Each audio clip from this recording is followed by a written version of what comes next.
అండి, నమస్తే. Welcome to my channel. ఎలా ఉన్నారండి? అందరూ బాగున్నారా? నేను కూడా చాలా బాగున్నాను. మీరందరూ ఎలా ఉన్నారు అనేది నాకు కింద కామెంట్ బాక్స్లో షేర్ చేసుకోండి.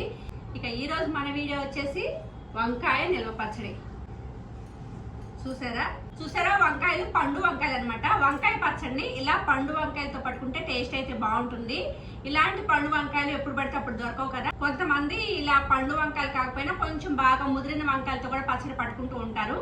అలా కూడా పట్టుకోవచ్చు, కానీ దొరికితే మాత్రం ఇలా పండు వంకాయలతో పట్టుకుంటే టేస్ట్ అయితే బాగుంటుందండి. వీటిని అయితే నేను శుభ్రంగా కడిగి ఆరబెట్టాను అనమాట. శుభ్రంగా 2 సార్లు శుభ్రంగా కడిగి ఇలా పొడి క్లాత్ మీద ఫ్యాన్ కింద ఆరబెట్టాను అనమాట. ఇవి కంప్లీట్ గా ఆరిపోయినాయి. ఇప్పుడు వీటిని కట్ చేసుకుందాము.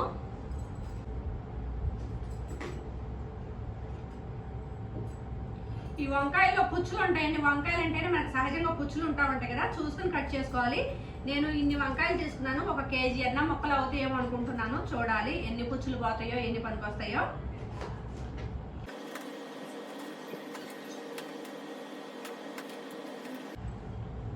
ఈ వంకాయల్ని బాగా కడిగి ఇలా పొడి క్లాత్ తో తుడుచుకుని మళ్ళీ ఫ్యాన్ కింద కంప్లీట్ గా ఆరిపోయేంత వరకు ఆరబెట్టుకోవాలండి. మనం ఏ నిల్వ పచ్చడి పట్టినా సరే అవి ఎక్కడ తడి తగలకుండా చూసుకుంటే పచ్చళ్ళు ఎక్కువ రోజులు నిల్వ ఉంటాయండి. ఈ పచ్చడే కాదు, ఏ పచ్చడైనా మనం పట్టుకునేటప్పుడు చాలా జాగ్రత్తగా పట్టుకోవాలి. మనం వాడే వస్తువులు కూడా, ఇప్పుడు ఈ గిన్నె అనుకోండి, ఈ గిన్నె, ఈ చాకు, ఈ ప్లేట్, ఇవన్నీ కూడా తడి లేకుండా చూసుకోవాలన్నమాట. ఏ నిల్వ పచ్చడి పట్టుకున్నా అప్పుడే పచ్చళ్ళు ఎక్కువ రోజులు నిల్వ ఉంటాయి. అలాగే ఉప్పు కూడా సరిపోని ఉండాలన్నమాట, కరెక్ట్గా ఉండాలి. ఉప్పు తక్కువైనా కూడా పచ్చళ్ళు అసలు ఆగవన్నమాట. పొద్దున నేను వంట చేసుకుంటుంటే మా ఇంటి వెనకాల పద్మక్క అని ఉంటారండి, మా ఫ్యామిలీ ఫ్రెండ్ లాగా. తను పిలిచారనమాట, ఇలా పండు వంకాయలు ఉన్నాయి రాజీ, వంకాయ పచ్చడి పట్టుకుంటావని. ఈ వంకాయలు ఎప్పుడు పడితే అప్పుడు దొరకవు కదా అని సరే వెంటనే పచ్చడి పట్టుకుంటానని తీసుకున్నాను అనమాట. ఇక మన ఛానల్లో ఈ వంకాయ నిల్వ పచ్చడి వీడియో కూడా లేదు కదా, సరే వీడియో కూడా చేద్దామని స్టార్ట్ చేశాను.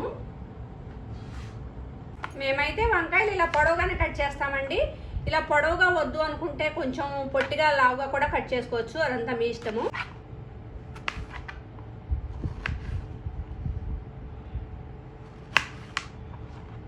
కట్ చేయడం అయితే అయిపోయింది. ఇవి కొన్ని పుచ్చులు ఉన్నాయండి. ఇవి పెరట్లో కాయించుకున్న వంకాయలు అనమాట, మందులు కొట్టకుండా కాయించుకున్న వంకాయలు. అంటే మందులు కొట్టకపోతే కొంచెం పురుగు ఉంటుంది కదా, అలా కొన్ని పుచ్చులు ఉన్నాయి అనమాట. కొన్ని అయితే వేస్ట్ పోయినాయి. సో బాగున్నట్టుని కట్ చేశాను. ఇప్పుడు మనం పచ్చడి పట్టడానికి ఎప్పుడైనా సరే వీటిని కొలుచుకోవాలన్నమాట. వంకాయలు ముందు కొలుచుకుంటే మనకి తేడా వస్తుంది అనమాట. కేజీ వంకాయలకి 1/2 కేజీ చింతపండు, 1/2 కేజీ కారం, ఉప్పు అనేది కొంచెం తక్కువగా చూసుకుని టేస్ట్ సరిపని వేసుకుంటూ ఉంటాం. 1/2 కేజీ కొంచెం తక్కువగా.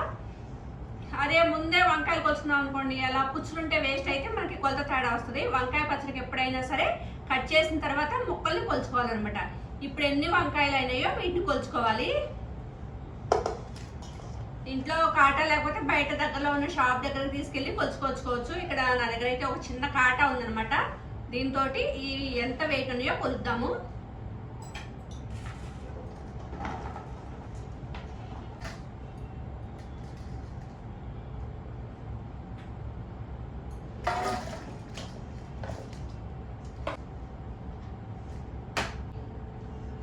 ఇవి 850 గ్రాములు అయినాయి అనమాట. చూడండి, ఇవి 850 గ్రామ్స్ వంకాయలు అయినాయి కాబట్టి దీనిలోకి చింతపండు అనేది 200 గ్రాముల చింతపండు తీసుకున్నాను. కేజీ వంకాయలు అవుతాయి అనుకుని 1/2 కేజీ తెప్పించాను. కొంచెం తగ్గించి 50 గ్రాములు తగ్గించి 200 గ్రాముల చింతపండు అయితే ఈ వంకాయ ముక్కల్లో పెడుతున్నాను. ఇప్పుడు ఇందులోకి మనం పచ్చళ్ళకి ఎప్పుడైనా సరే శనగ నూనె యూస్ చేసుకోవాలి. ఇందులోకి కొంచెం ఆయిల్, ఒక 100 గ్రాముల ఆయిల్ వేసుకోవాలి. అలాగే ఉప్పు కూడా ఒక 150 గ్రాములు అలా ఉంటుందండి. ఇందులోనే పసుపు వేసుకుని ఇప్పుడు బాగా ఎగరేయాలి.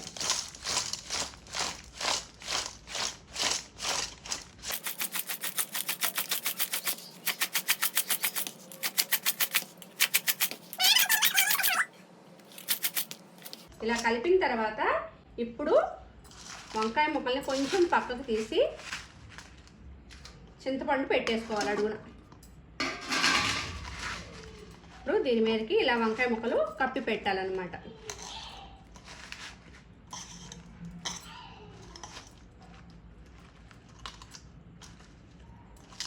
ఇప్పుడు ఇలా పెట్టడం వల్ల ఏంటంటే ఇది ఇలా పెట్టేసామా రేపు మనం ఈ పచ్చడిని రుబ్బుకుంటాము.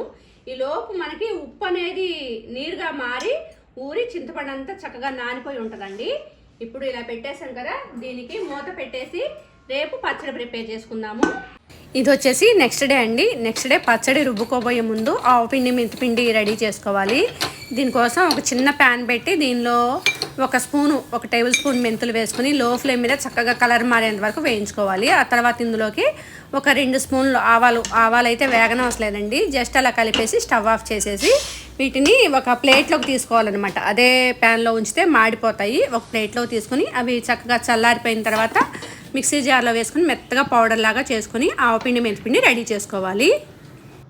ఇప్పుడు అదే మిక్సీ జార్లో వెల్లుల్లిపాయలు 150 గ్రాములు తీసుకున్నానండి. వీటిని ఒక పాయ పక్కన పెట్టి మిగిలినవన్నీ ఇలాగ గర్భాల్లాగా చేసుకొని మిక్సీ జార్లో వేసుకొని మెత్తగా పేస్ట్ లాగా పట్టుకోవాలన్నమాట. మరీ మెత్తగా కాదు, నేను ఇక్కడ వీడియోలో చూపించిన విధంగా మిక్సీ పట్టుకొని పెట్టుకోవాలి. ఇవన్నీ రెడీ చేసుకున్న తర్వాత తాలింపు కూడా పెట్టేసుకోవాలన్నమాట. ఎందుకనంటే పచ్చడంతా కలిపేసరికి ఈ తాలింపు అనేది చల్లారిపోయి ఉంటుంది. ఎప్పుడైనా నిల్వ పచ్చడిలో తాలింపు కొంచెం చల్లారిన తర్వాత పచ్చడిలో కలుపుకోవాలన్నమాట. ఇక ఈ తాలింపు కోసం ఇక్కడ నేను ప్యాన్లోకి 300 గ్రాముల శనగ నూనె తీసుకున్నాను. మనకి ఏ నిల్వ పచ్చడి అయినా శనగ నూనె వాడుకుంటే బాగుంటుంది అనమాట. 300 గ్రాముల శనగ నూనె తీసుకుని ఇది వేడైన తర్వాత ఒక 2-3 స్పూన్ల ఆవాలు, ఒక 2-3 స్పూన్లు జీలకర్ర వేసుకొని అవి కొద్దిగా చిటపటమన్న తర్వాత ఒక వెల్లుల్లిపాయ పక్కన పెట్టాను అన్నా కదా, ఆ వెల్లుల్లిపాయ గర్భాలని ఇలా కచ్చపచ్చగా దంచుకొని ఇందులో వేసుకోవాలి. ఇవి కొంచెం వేగిన తర్వాత ఇప్పుడు స్టవ్ ఆఫ్ చేసేసి ఇందులోనే ఒక 10-12 వరకు ఎండుమిరపకాయలు వేసుకొని ఇందులోనే ఒక గుప్పెడు కరివేపాకు కూడా వేసుకుంటే ఈ వేడికే ఇవి అనేది కలర్ మారుతాయి అనమాట. ఎండుమిరపకాయలు కలర్ మారుతాయి, కరివేపాకు కూడా చక్కగా వేగి ఉంటుంది అనమాట. మనం పచ్చంతా రెడీ అయిపోయేసరికి ఈ తాలింపు కూడా చక్కగా చల్లారిపోయి ఉంటుంది. తాలింపు పెట్టేసుకున్నాము, అయిపోయింది. ముక్కలు కట్ చేసి ఇందులో ఉప్పు, పసుపు, చింతపండు పెట్టాం కదండి. ఈరోజు అయితే ఈ పచ్చడిని రుబ్బుకుందాము. చక్కగా చింతపండు అనేది చక్కగా మెత్తబడిపోయి ఉంటుందండి. చూడండి ఇలా ఉందండి. ఇప్పుడు ఇందులో నుంచి చింతపండుని సపరేట్ చేసుకుందాము. చింతపండు అడుగును పెట్టి పైన వంకాయ ముక్కలు పెట్టాం కదా, ఈ చింతపండుని తీసుకుందాము. చూసారా అడుగున నీరు ఊరింది.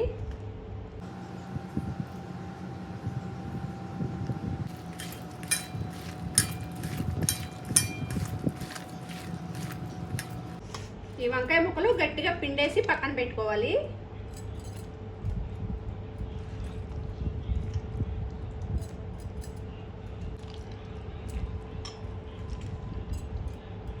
అడుగుని వాటర్ అయితే ఉందన్నమాట. వంకాయ ముక్కలన్నీ తీసేసాను. చింతపండుని వంకాయల్ని ఈ విధంగా సపరేట్ చేసేసాను అనమాట. ఇదంతా చింతపండు, ఇదన్నీ వంకాయ ముక్కలు. ఇప్పుడు ఒక మిక్సీ జార్ తీసుకుని ఈ చింతపండుని ఇందులో వేసుకుని మెత్తగా రుబ్బుకోవాలన్నమాట.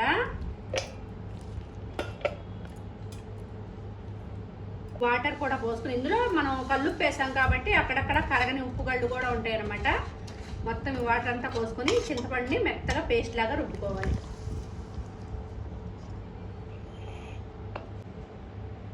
ఇదిగోండి ఇలా మెత్తగా పేస్ట్ లాగా పట్టుకోవాలి చింతపండుని. చూడండి చింతపండు అయితే పేస్ట్ చేశాను కదా, చింతపండు చక్కగా మిక్సీ పట్టేసుకున్నాను. అలాగే ఆవాలు, మెంతులు వేయించి పౌడర్ చేసుకుని పెట్టుకున్నాం కదా, అలాగే వెల్లుల్లిపాయలు కూడా మిక్సీ పట్టుకుని పెట్టుకున్నాను. ఇక్కడ కేజీకి కొంచెం తక్కువ వంకాయ ముక్కలు ఉన్నాయి కాబట్టి నేను వెల్లుల్లిపాయలు వచ్చేసి 150 గ్రాముల వెల్లుల్లిపాయలు తీసుకున్నానండి. ఒక పాయేమో తాలింపులో వేసుకున్నాను, మిగిలినవన్నీ కూడా ఇలా మిక్సీ పట్టుకుని పెట్టుకున్నాను అనమాట, వెల్లుల్లి పేస్ట్. అలాగే ఇదిగోండి తాలింపు కూడా చక్కగా చల్లారిపోయి ఉంది. ఇప్పుడు వీటన్నిటిని కలిపేసుకుందాము. ఎంత సింపుల్ అండి వంకాయ పచ్చడి, అసలు ఎక్కువ టైమే తీసుకోదు. ముందు రోజు వంకాయ ముక్కలు కట్ చేసి అందులో ఉప్పు, పసుపు, చింతపండు, ఆయిల్ వేసి కలిపి పెట్టుకుంటే నెక్స్ట్ డే ఇక తాలింపు పెట్టుకొని చింతపండు మిక్సీ పెట్టుకుని ఇవన్నీ వేసుకుని కలుపుకోవడమే. చాలా సింపుల్గా ప్రిపేర్ చేసుకోవచ్చు. ఈ వంకాయలు దొరకటమే రేర్గా దొరుకుతాయి. దొరికినప్పుడు మాత్రం మిస్ చేసుకోకుండా ఈ వంకాయ పచ్చడి పట్టుకోండి. ఇంకేం కావాల్సిన కలిపేసుకుందామా. ముందుగా ఈ గిన్నెలోకి వంకాయ ముక్కలన్నీ వేసేద్దాము.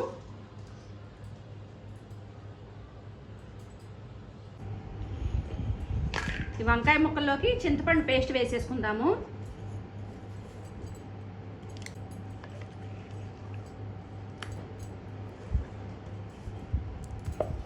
వేసేసాం కదా ఆవపిండి, మెంతిపిండి, ఆవాలు మెంతులు వేయించి పొడి చేసుకుని పెట్టుకున్నాం కదా అది,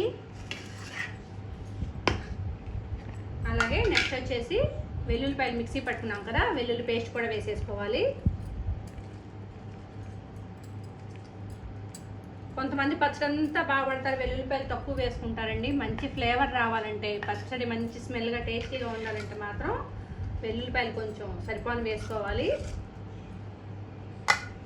వేసేసుకున్న తర్వాత కారం వచ్చేసి, కారం కూడా 1/2 kg కంటే కొంచెం తక్కువ వేసుకోవాలి. కారం మంచి క్వాలిటీ ఉన్న కారం వేసుకోవాలి.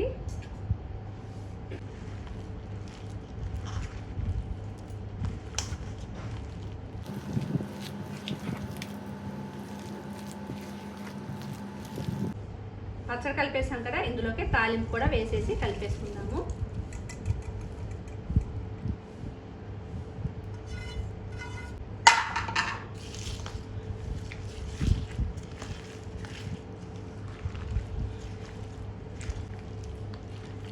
నూనె కూడా కరెక్ట్గా సరిపోయిందండి. రేపొద్దుటికి ఇంకొంచెం నూనె అనేది పైకి తేలుతుందనమాట. ఇప్పటికే చూసారా పైకి అనేది కొంచెం నూనె వస్తుందన్నమాట. రేపొద్దుటికి ఇంకొంచెం నూనె పైకి వస్తుంది. చూసారు కదా, పచ్చడి అయితే చక్కగా కలిపేసానండి. ఒకసారి టేస్ట్ చూద్దాము.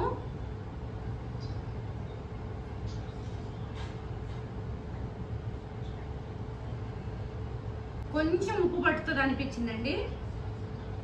కొంచెం ఉప్పు తగ్గిందనమాట, ఒక 2 స్పూన్లు అంత ఉప్పు.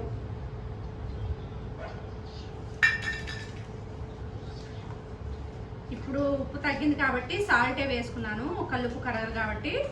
నిన్న వంకాయ ముక్కలు కలుపుకునేటప్పుడు మాత్రం కల్లుప్పే వేసుకోండి. నిల్వ పచ్చళ్ళకి ఎప్పుడైనా సరే కల్లుప్పే వేసుకోవాలండి, అప్పుడే పచ్చళ్ళు టేస్ట్గా ఉంటాయి.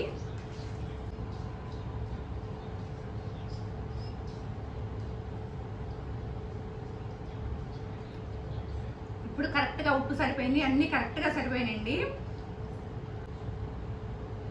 ఇది 2-3 రోజులైతే బయట పెట్టుకోవచ్చు, కానీ ఈ పచ్చడిని ఫ్రిడ్జ్లో స్టోర్ చేసుకుంటే ఎన్ని రోజులైనా రంగు మారకుండా ఇంతే రుచితోటి ఇంతే టేస్ట్గా ఉంటుందండి. ఇలా ఈసారి మీరు వంకాయలు దొరికితే మాత్రం తప్పకుండా ఈ వంకాయ పచ్చడి ట్రై చేయండి. మీ అందరు కూడా తప్పకుండా నచ్చుతుంది. వంకాయ పచ్చడి కొలతలు వచ్చేసి కేజీ వంకాయ ముక్కలకి వంకాయలు ముందు కాకుండా వంకాయలు కట్ చేసిన తర్వాత మాత్రమే ముక్కలు కొలుచుకోవాలి. కేజీ వంకాయ ముక్కలకి 1/2 kg చింతపండు, 1/2 kg కారం, ఉప్పు అనేది కొంచెం తక్కువగా, కారం కంటే కొంచెం తక్కువ పడుతుంది. చూసుకుని వేసుకోండి, టేస్ట్కి సరిపాను ఉప్పు వేసుకోండి. కొలతలు వచ్చేసి ఇవ్వండి. శనగ నూనె వాడితే పచ్చడి టేస్టీగా ఉంటుంది. అండ్ పచ్చడికి తాలింపు అనేది ముందు పెట్టుకొని తాలింపు చల్లారిన తర్వాత ముక్కలు పచ్చడిలో కలుపుకోండి. చింతపండు కూడా మంచి క్వాలిటీ చింతపండు తీసుకోండి. కారం కూడా మంచి రంగున్న కారం తీసుకోండి. ఈ టిప్స్ ఫాలో అయ్యి ఈ వంకాయ పచ్చడి ఈసారి పట్టి చూడండి. ఇలాంటి వంకాయలు దొరికినప్పుడు పట్టి చూడండి. తప్పకుండా మీ అందరికీ ఈ వంకాయ పచ్చడి నచ్చి తీరుతుంది. మరి ఈ వంకాయ పచ్చడి వీడియో మీ అందరికీ నచ్చింది అనుకుంటున్నాను. ఈ వీడియో నచ్చినట్లయితే వీడియోని తప్పకుండా లైక్ చేయండి. అలాగే ఎవరికైనా యూజ్ అవుతుందో అనుకుంటే వాళ్ళకి ఈ వీడియోని షేర్ చేయండి. మరిన్ని ఇంట్రెస్టింగ్ వీడియోస్ కోసం చెఫ్ అభినందన ఛానల్ని సబ్స్క్రైబ్ చేసుకోండి. Okay friends, thank you, bye. మరొక కొత్త వీడియోతో మళ్ళీ కలుద్దాం.